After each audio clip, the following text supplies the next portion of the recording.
Di alam yang tak terbatas ini, setiap entitas bergerak sesuai dengan hukum semesta.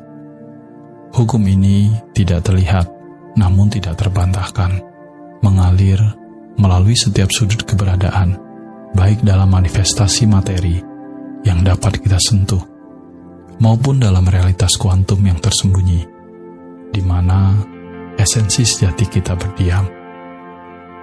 Para ilmuwan dalam pencarian mereka tak kenal lelah, semakin mengungkap bahwa semesta ini bukanlah karya kebetulan dan tiba-tiba, melainkan sebuah perjalanan panjang yang tak berawal dan tak berujung, sebuah kreasi yang penuh tujuan dan makna.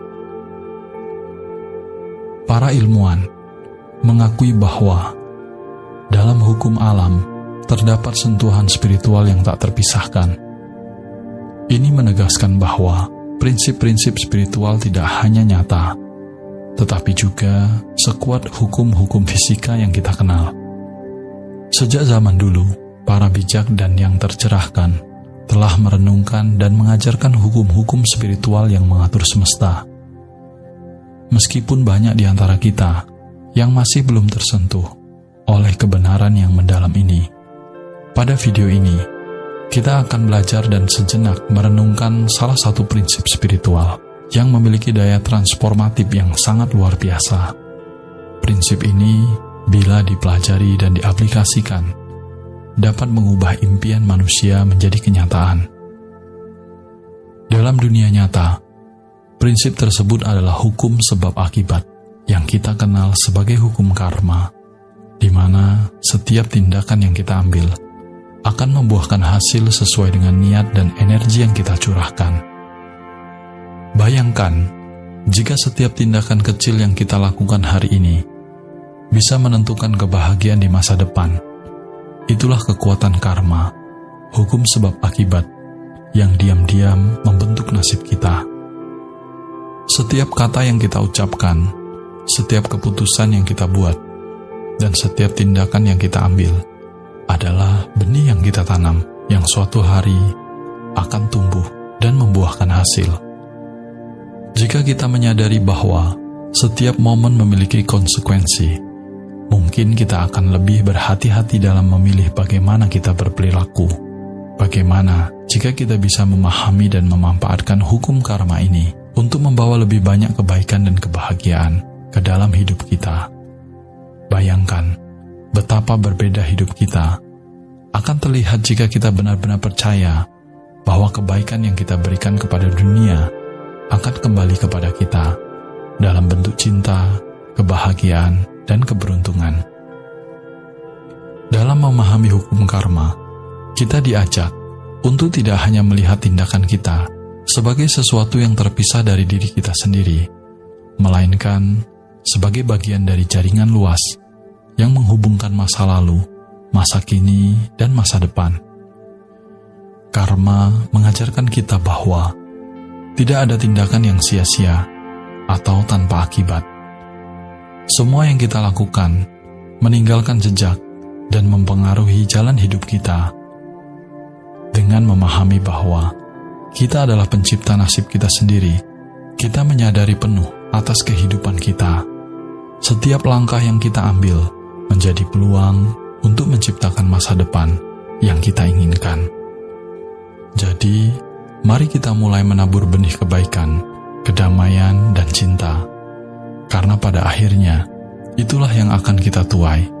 Memahami tentang karma bisa sangat bermanfaat, dan itu akan mempengaruhi caramu dalam berurusan dengan orang lain. Jika kamu ingin memetik karma baik dalam hidupmu, maka kamu juga harus mengambil tindakan yang mengarah pada hal-hal positif. Melakukan demikian adalah kunci utama untuk menjalani kehidupan yang bermakna dan dipenuhi dengan kebahagiaan. Prinsip ini, meski tampak sederhana, adalah kekuatan yang mengalir dalam aliran kehidupan semesta. Ia mengajarkan kepada kita bahwa setiap tindakan dan niat kita adalah benih yang kita tanam di kebun alam semesta, yang akan tumbuh dan kembali kepada kita dalam bentuk buah atau hasil. Dengan memahami dan menerapkan hukum ini, kita dapat membuka pintu kemungkinan untuk membentuk realitas dan mewujudkan keinginan di dunia material yang luas ini. Pengetahuan ini adalah kunci untuk menciptakan kehidupan kita yang kita dambakan. Hukum ini, dalam esensinya, adalah sederhana. Apa yang kita semai dalam kesadaran akan kita panen dalam realitas fisik. Prosesnya mirip dengan menanam pohon apel. Kita memulai dengan menyiapkan tanah, memilih biji yang tepat, dan merawatnya dengan cinta, air, dan cahaya. Dengan berjalannya waktu, biji itu akan tumbuh menjadi pohon yang kuat dan berbuah. Dalam kehidupan, pikiran kita seperti tanah, niat adalah biji, tindakan adalah air, dan emosi adalah cahaya yang memberi kehidupan. Yakinlah, jika kita menanam sebuah ide dalam kesadaran, percaya sepenuhnya bahwa itu sudah menjadi milik kita, dan berdedikasi penuh untuk itu, maka itu akan berkembang. Ini adalah kepastian, karena berada di bawah hukum universal yang tidak terbantahkan. Namun, mungkin kita juga bertanya-tanya, mengapa beberapa orang tidak mencapai apa yang mereka dambakan? Jawabnya terletak pada fokus mereka. Banyak orang yang terjebak dalam pola pikir yang terfokus pada apa yang tidak mereka inginkan, bukan pada apa yang sebenarnya mereka dambakan. Sering kita mendengar bahwa energi akan mengalir ke arah di mana perhatian kita tertuju. Ini adalah pengingat bahwa apa yang kita fokuskan akan berkembang dan berakar dalam realitas kita. Semesta ini pada hakikatnya adalah lautan energi, di mana energi serupa saling tarik-menarik. Jadi, jika kita memusatkan pikiran pada keraguan dan ketakutan, kita tidak bisa mengharapkan untuk memanen kebahagiaan dan keberhasilan. Tidak mungkin kita menanam biji kebencian dan mengharapkan pohon kasih sayang tumbuh darinya. Sama halnya kita tidak bisa merenungkan kegagalan sambil berharap kesuksesan akan bersemi. Menghabiskan waktu untuk kekhawatiran dan ketakutan hanya akan menaburkan benih-benih negatif dalam taman pikiran kita. Sesuai dengan hukum alam semesta tentang sebab akibat, benih-benih ini akan tumbuh dan menjadi kenyataan. Kesadaran kita tampaknya terjalin erat dengan inti realitas itu sendiri. Ketika fokus dengan intensitas dan ketekunan, semesta akan bergerak untuk mewujudkan apa yang kita renungkan. Fisika kuantum melalui eksperimen seperti eksperimen celah ganda telah menunjukkan bahwa kesadaran kita dapat mempengaruhi realitas secara langsung. Oleh sebab itu, mari kita mengingat dan merenungkan kalimat yang sangat berdaya ini. Sebenarnya, kita akan menjadi seperti apa yang kita pikirkan. Di sini kita harus memahami tentang kesadaran akan pentingnya kejelasan. Dalam mengetahui keinginan hati, mengarahkan kita untuk mencatat setiap aspirasi dengan detail yang jelas. Kita bisa membayangkan kehidupan yang kita impikan berwarna-warna yang cerah, menuliskan cita-cita dengan kejelasan yang tajam. Ini bukan sekedar mimpi, melainkan langkah strategis untuk menyelaraskan kekuatan pikiran dengan tujuan hidup. Ingatlah, kejelasan dalam mendefinisikan keinginan adalah langkah pertama yang krusial. Dengan kejelasan ini, kita dapat menanam benih di masa depan dalam tanah kesadaran yang subur, merawatnya dengan pikiran, tindakan, dan emosi positif, hingga ia mekar menjadi kenyataan.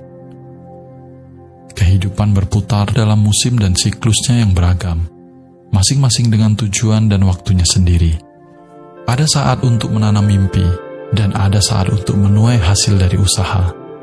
Penting untuk dimengerti bahwa proses ini tidak bisa dipaksakan. Yang kita pelajari adalah bahwa perjalanan itu sendiri sangat berharga, membantu kita mengasah keterampilan dan karakter yang dibutuhkan untuk mencapai tujuan dan masa depan. Dalam perjalanan ini, kita akan mengalami pertumbuhan dan transformasi diri, diuji untuk melampaui batasan diri, mencapai hal-hal yang sebelumnya mungkin terasa tidak mungkin. Ketika aspirasi kita telah meresap ke dalam pikiran bawah sadar, kita akan merasakan dorongan yang kuat untuk bertindak. Ingatlah, tindakan selalu mengikuti pikiran. Tidak ada mimpi yang dapat menjadi nyata tanpa langkah nyata menuju itu. Namun, seperti pikiran kita adalah tanaman yang subur bagi impian kita, ia juga bisa menjadi tempat bagi gulma. Gulma ini adalah pikiran negatif, ketakutan, keraguan, dan ketidakpastian yang muncul tanpa diundang. Dunia kita seringkali dipenuhi dengan drama dan negativitas yang tanpa sadar dapat merawat gulma-gulma ini. Oleh karena itu, sangat penting untuk merawat tanaman mental kita setiap hari. Jadikanlah rutinitas setiap pagi untuk mengidentifikasi dan mencabut pikiran-pikiran yang tidak mendukung pertumbuhan. Cabutlah gulma-gulma ini dari akarnya, membersihkan ruang bagi tanaman yang kita inginkan untuk tumbuh subur. Para bijaksana sangat mengerti pentingnya merawat taman batinnya dengan cermat, dengan menyiram pikiran kita dengan niat-niat mulia seperti kesuksesan, kegembiraan, kemakmuran, kebaikan, pengampunan, kasih, pengertian, rasa syukur, dan kelimpahan. Kita sebenarnya menyiapkannya untuk menghasilkan buah-buah yang indah dari usaha kita. Ingatlah, alam semesta bergerak dalam ritme pemberian dan penerimaan. Energi, usaha, dan niat yang kita pancarkan ke dunia adalah apa yang akan kita terima kembali dengan secara aktif membentuk pikiran dan tindakan kita untuk sejalan dengan aspek-aspek positif kehidupan. Kita menata panggung untuk panen yang berlimpah. Siklus menabur dan menuai ini bukan hanya tentang keuntungan pribadi, tetapi juga tentang refleksi kesinambungan universal antara memberi dan menerima. Energi yang kita lepaskan ke dunia adalah cermin dari apa yang akan kembali kepada kita. Cara kita memperlakukan sesama menciptakan pola bagaimana mereka akan memperlakukan kita. Kata-kata yang kita sebarkan kepada orang lain akan menemukan jalannya kembali kepada kita. Pikirkan perbuatan dan kata-kata yang akan kita ucapkan, karena itu akan kembali kepada kita dengan akurasi yang sangat menakjubkan. Simpanlah wawasan ini dalam hati. Kita adalah benih, dan kesadaran kita adalah tanah yang subur, yang merawat benih-benih ini. Kesadaran kita adalah netral. Ia tidak membeda-bedakan benih yang kita tanam. Ia akan setia, menumbuhkan apapun yang kita pilih untuk disemai, baik kita menanam benih kekayaan atau kemiskinan, kebahagiaan atau kesedihan. Kesadaran kita akan merawat benih-benih ini menjadi realitas kita sendiri. Ini berarti kita memiliki kekuatan yang luar biasa untuk membentuk pengalaman berdasarkan apa yang kita pilih untuk fokuskan dan merawatnya dalam kesadaran. Kita terus-menerus dalam proses menabur dan menuai. Setiap pikiran, setiap tindakan menanam benih untuk hasil masa depan. Memahami hal ini memberikan kita kekuatan untuk menciptakan kehidupan yang kita dambakan dengan secara sadar, memilih menanam benih-benih positif, kebaikan, dan kelimpahan. Mari bersama untuk panen yang kaya dari hal-hal yang sama. Ingatlah, hukum menuai dan menabur adalah netral dan tetap. Di sini, kita harus menyadari bahwa hukum menuai dan menabur adalah netral dan tetap. Ia mencerminkan pikiran dan niat terdalam kita dalam dunia luar dengan presisi yang luar biasa. Sebenarnya, prinsip ini menyadarkan kita untuk mengambil kendali atas hidup kita sendiri, membimbing diri sendiri untuk merawat kebun kebahagiaan dan pemenuhan. Semoga kita mendapatkan wawasan baru di hari ini, dan semoga hidup kita menjadi lebih baik lagi. Dengan menyadari hukum karma, semoga kita dapat menambah wawasan baru hari ini, dan semoga hidup kita menjadi lebih baik lagi. Cukup sampai di sini video kali ini, dan semoga semua makhluk hidup berbahagia.